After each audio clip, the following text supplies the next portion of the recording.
What could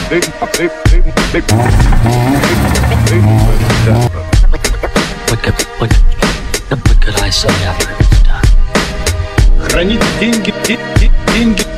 What is up guys? So another day, another vlog. So today nandito kami ngayon sa Makati. Ayan. So we're currently shooting our lookbook for the Legends of the 90s X Ever Since. So mamaya pakita ko sa inyo kung anong design namin. But by the time na ma-upload na to, released na siya. And pre-order basis din yun eh. So we'll see kung may matira sa event. Lalagay natin sa website yan. So ngayon dito kami sa may Minano Supermarket, Japanese grocery. So kasama ko si Julius ngayon. Ito si Julius. Tapos ayun yung big body niya. So yun yung gamit namin for the shoot today. Model natin for the day si Laika. Kumbaga second shirt na namin to eh. Yung first shirt kanina yung black. Hindi na ako nakapag-vlog kasi medyo tight sked. Super bilis lang. Ayun, lumalabas yung mga bantay ng Japanese grocery. Nisilip nila si Laika. Super bilis lang. Chose this location kasi Japanese. Syempre, ever since Japanese.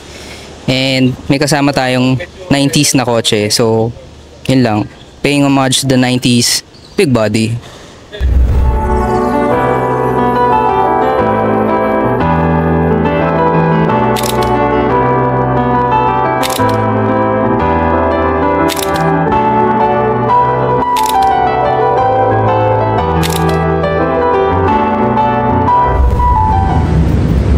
Okay guys, so may nakita kaming parking slot around the area na perfect for the shoot. Ganda nung backdrop niya eh, and wala masyadong nakapark na kotse.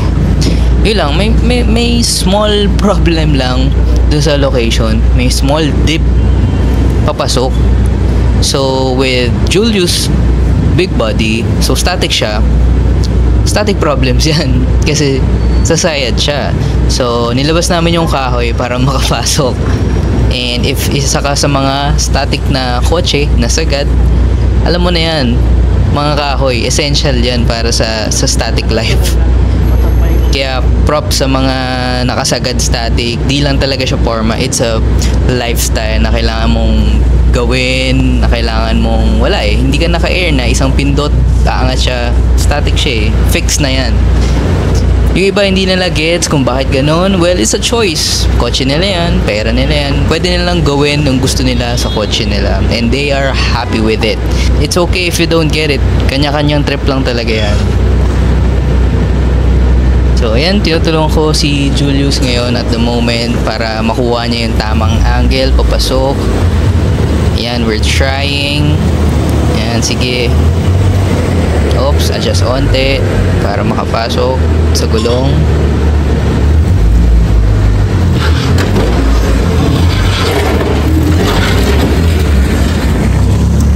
And there we go.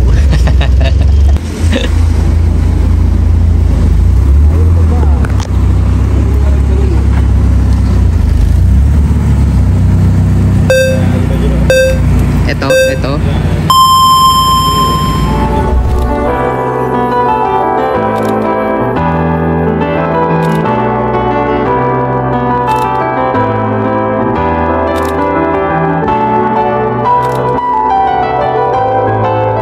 Kung nag-struggle kaming papasok, syempre, struggle din palabas. Moments before the travel. Ang ano. Dito ka, baby, oh. Ano? Prediction. Ala ka. Prediction, sir. Mukhang ano naman. Safe naman, no? Sana. Safe. Sir, prediction niyo muna, sir. Safe naman, no? Hindi sa sayad. Hindi sa side yan. Ako rin, yan ang ano ko. 99.9. Yan ang ano ko dyan. 99.9 sa sayad. Nako. Okay. Mukhang lilipat ako.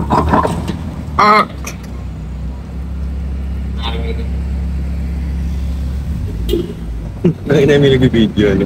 Oops, no. No.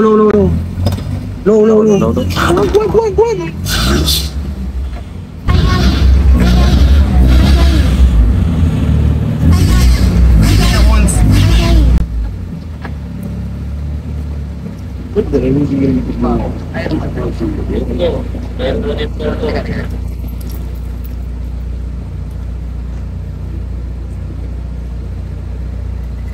Bibi. Ay, ay. Ay, ay. Ay, ay. Ay, ay.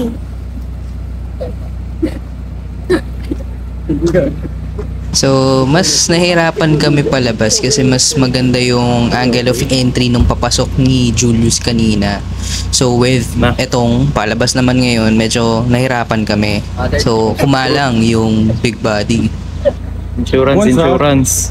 Baka makagulungan ka.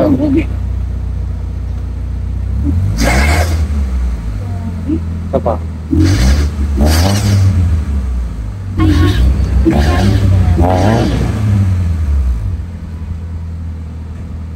Big boss yun.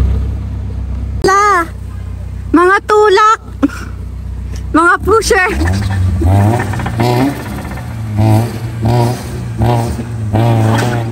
Yay! Success. Oh my God, that's so stressful. Ano pong mga nararamdaman nyo? Stress. Boss, thank you.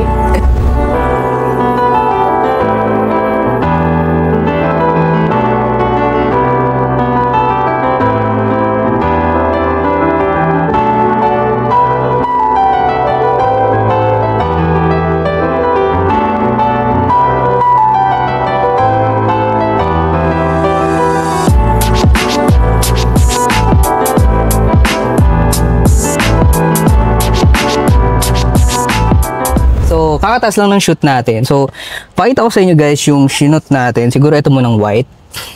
So, this is our collaboration with, of course, Legends of the 90s. Ang mga kuya natin. So, this is the front design. So, si Yashikat. And then yung logo ng Legends of the 90s. And then, here's the best part. Yung back part. Bang! So, this is the Tuner Mix Volume 1. So, you know, in collaboration with Eversince and Legends of the 90s. Tuner icons, a golden era in motorsports and street culture. So, yung plano namin dito, so, if this goes well, so, we'll do more volume. So, ito po na, yung feature natin, yung mga best of the best 90s cars. So, starting off with this one, the legendary Calsonic R32. Tapos, may Miata dito. Tapos may S15, may NSX, Celica na naka-Castrol livery, FC na RX-7, Evo, Tommy Makinen, and then S2K na Honda, Supra, yes, of course, na naka-Nippon Denso na livery. Mga legends ng 90s. Okay, so this is the white, and then this is the black. Yan. Same as the, magkaiba pala. So sa white, purple yung logo dito. Then sa back part, same print with the white.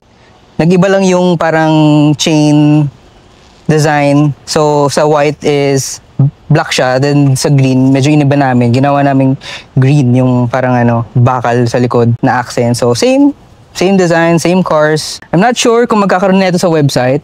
But we'll see. Magpo-post na lang ako. So, yung dalawa. Ayan. So, purple, yellow. So, if magkakaroon na ito sa website, magpo-post na lang ako. But this is pre-order. We'll see pa kung may extra. Kung may extra, it will be on our website. Okay guys, so dito na nagtatapos yung vlog natin for today. So, clothing brand owner duties muna tayo ngayon. Nag-shoot tayo ng Legends. Tapos, meron din tayong shoot na for upcoming design natin. Abangan nyo na lang din yan. Kung umabot kayo guys sa part ng video na to, you can comment down below. Batang 90s, yun. Batang 90s. If umabot kayo sa part ng video na to, comment down below. Batang 90s, parang ito. Yan, yung mga shoot natin, mga legends sa 90s. So, if you guys wanna buy our merch pala, so, like this one, and this one, and this one, you can always buy our merch at www.eversince-streetclub.com. Don't forget the dash, baka sa kayo mapunta. And as always, this has been Jerome Monastrial. See you on the next vlog. Yan eh!